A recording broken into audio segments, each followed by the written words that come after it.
Did you get my face? You can cut the beginning, but it's been recording. Hold up.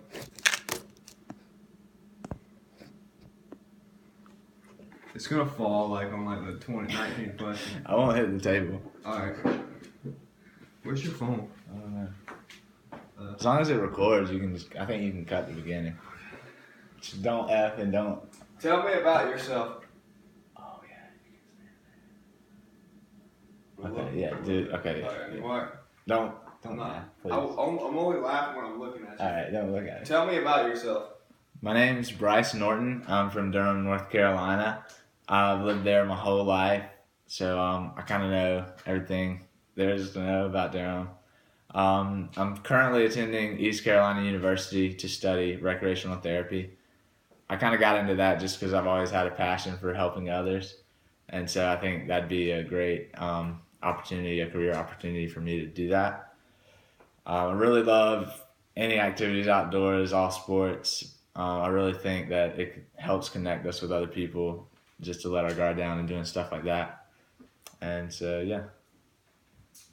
What interests you about this rec therapy internship? Or what do you want to complete an internship with our agency?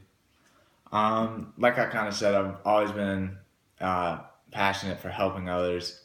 And I know my grandpa, he served in the military and he got a lot of his treatment there at the Durham VA.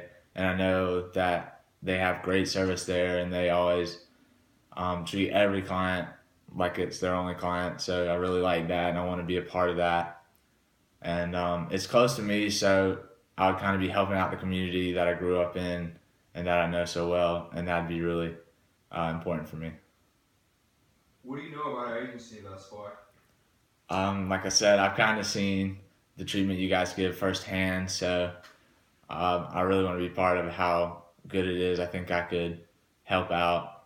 I know there's a lot of outpatient facilities. I think there's one in Greenville even, and a few back in Durham and Raleigh as well. So other than that, not much, but I just know that they provide great service and I'd like to be part of it. Describe your worst boss or coworker in the past and why. Worst, I'm going to go with coworker because I think all my bosses have been pretty good, but I've had a few coworkers who kind of, when I was delivering stuff for my Goodberry's job, we would deliver toppings and stuff like that. And I've had a few coworkers who would blame me for not getting the certain amount of their product out to them when really we couldn't do much because we didn't have much of it at the warehouse. And so it's kind of, they didn't know the whole story and it was tough for them to put the blame on me and my coworker that I was working with when it wasn't really our fault, but we kind of had to put up with it and do our best to get them to understand where we were coming from. Tell me about your experience with past practitioners.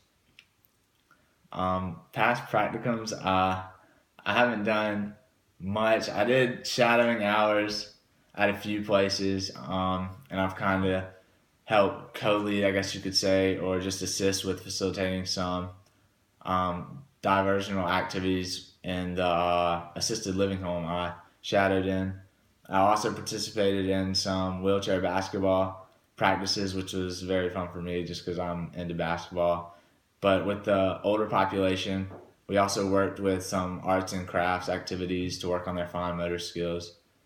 So I've had a few opportunities to kind of look at and observe how some of the activities are done, but not all of them, obviously. What experience do you have facilitating rec therapy interventions? I guess I kind of went over that with helping out with the activities at the assisted living.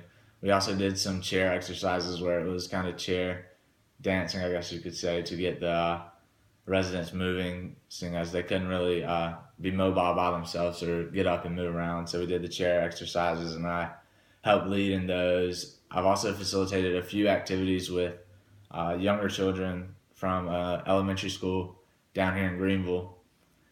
And I've done a little bit of, I guess you could say, facilitating small groups like that back home as well. But those are really my only two populations I've worked with, but I'd love to work with more than that. Identify 3 strengths. Three. I think one of my strengths would be patience because it takes a lot for me, or I think it does, for me to get kind of angry and upset and frustrated at most things. I can usually take a little bit of, I guess, I can get frustrated a little bit, but I don't really let it show as much as I guess some people. I'd also say one of my strengths would be understanding and seeing things from other people's view. Um, because I kind of think it's important to be able to look at a situation from someone else's view to see maybe how they're feeling and what they're doing. And a third strength would be, I guess I can work whenever and I don't really complain. So if there's ever a time that I need to come in, or if there's ever something that's going on where the facility or just someone I know might need help, I'm always more than willing to be there for them or for the facility and help somebody out. Share with me 2 weaknesses and be able to turn the weaknesses into a positive. Um, Weaknesses, I think one would be, I guess, in terms of leading a group, kind of not disciplining, but being authoritative. I kind of struggle with that sometimes, where I form that bond with people and we kind of think of ourselves as more friends than me leading the group. And so sometimes I think I'll go a little too far in being the friend and not the leader, which it's good to have that relationship and rapport with the client, but at the same time, you do need to have that authority over them. And two, I guess you would say I'm not always as creative, I guess, as some other people are, or some others are. But I do think on the flip side, I'm good at sticking to the schedule, sticking to a script, being on time, getting things done when they need to be done. So I guess there's two sides to not being as creative, but being overly, I'm always there on time. I can get stuff done on time, stuff like that. Tell me about a time when you had to take initiative. Going back to the my job with Goodberries, there were a few times, I think this is the case starting out any job, where you might not know all your responsibilities, so you're left out in the cold to some situations you kind of have to make your own decisions and think and do what's right for, I guess, the company and yourself. So there were a few times where I was delivering stuff or I was packing stuff or loading stuff up, and I didn't always have the exact right instructions, but I had to use whatever I had picked up from listening to other people or just from, what I had been given earlier to start with and make the best decision based on that, which I think I did a pretty good job of. Share with me a time you might have observed or dealt with a difficult client. If you don't have one, share with me a time where you have dealt with a difficult sibling or peer. Ah, um, I kind of described a coworker I had a difficult time with, but I guess I can do sibling or I could do. I facilitated at the elementary school down here, and after a few weeks, there was one kid who, right before I would do an activity, he would kind of say, "Do we really have to do it?" And he wouldn't want to do it. And so I'll try to start out and get him to help me pass out whatever needed to be passed out or get everybody lined up. I tried to get him involved in the activity before we started, and so he felt like he was involved before we even got into describing what we were doing or going over rules and stuff. And by the time we got to that point and got into that activity, he was more excited and ready to go and more involved in it than he was the weeks before, where I kind of didn't get him going earlier. And I said, well, if you don't want to do it, you don't have to. So I think I did a good job of bringing him back in and getting him involved to where he didn't really have the chance to put it off. Scenario question. You have been scheduled to lead aquatic therapy on the psychiatric unit. You are in week 8 of your internship. You have 6 patients scheduled to attend and are dressed and ready in the day room 10 minutes prior to the session. You have checked the patient's chart and they all have appropriate orders to attend. What should you do next?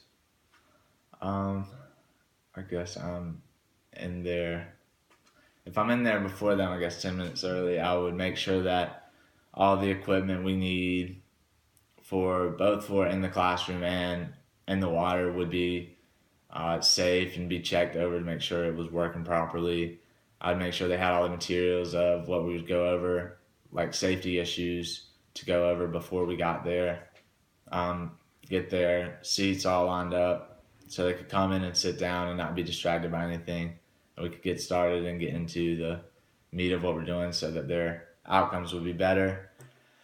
Probably also make sure I had a backup plan just because you can't really be over prepared and you never know when something bad might happen. Not bad, but I guess something goes not according to plan. You might have to switch it up. So just make sure you're prepared. You can't really be over prepared. So just keep getting ready until they get there so that when they do, you can make the most of your time with them. Scenario question. You use number 11's information to complete this scenario question. Your 6 patients are ages 18 male, 27 female, 54 female, 60 male, 33 female, and 43 female. You have worked with the 18-year-old male for 2.5 weeks prior to this session. He has a limited support system at home. You have built a strong rapport with the 18-year-old male by this point. In aquatic therapy, the 18-year-old male discloses to you that he is discharging in the next 2 days. You congratulate him. He then asks you if you want to hang out friendly or he is coming on to you. It doesn't matter how you take the question. Once he is discharged, how do you proceed? I guess I would avoid hanging out with him just because you don't know. You don't really want to get in that kind of relationship with a client. But maybe he just wants some kind of social support when he gets out that he might not currently have, which if that was his case, I could talk to him about finding